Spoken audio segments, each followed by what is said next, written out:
Hi, good day. Hello, ma'am. Have a nice day too. Okay, can you introduce yourself? Yes, ma'am.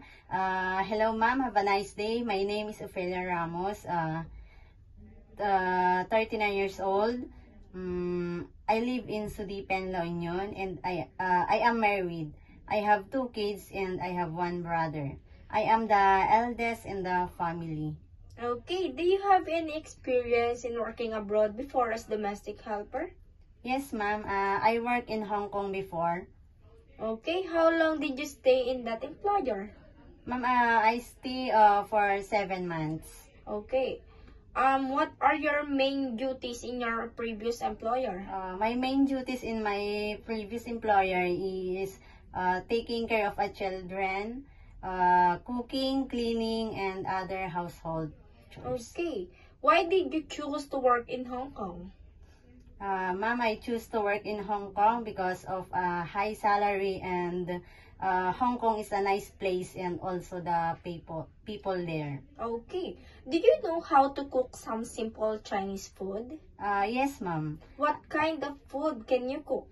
I know how to steam fish, and also I know how to fry.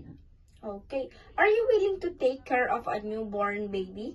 Yes, ma'am. How about an elder person? Yes, ma'am. What if the baby has a fever? What will you do? Ma'am, I will check first the temperature, and then I will tell to my employer and follow her instructions. Okay. What can you teach to your employer's children? Ma'am, I will teach him or her a good manner, teach him also to write and speak English, and also sing nursery rhyme. Okay, can you sing a nursery song? Yes, ma'am. Can you give me an example? Twinkle, twinkle, little star, how I wonder what you are. Okay. What kind of employer are you looking for?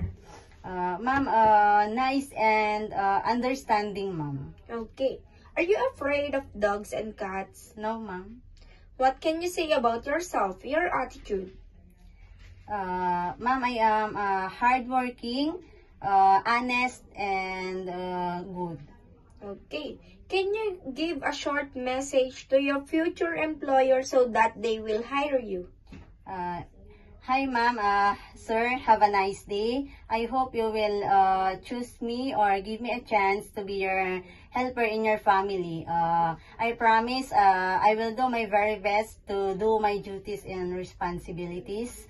I am hardworking also, ma'am, and I promise to finish my 2 years contract with you. Have a nice day, ma'am. Bye-bye. See you in Hong Kong.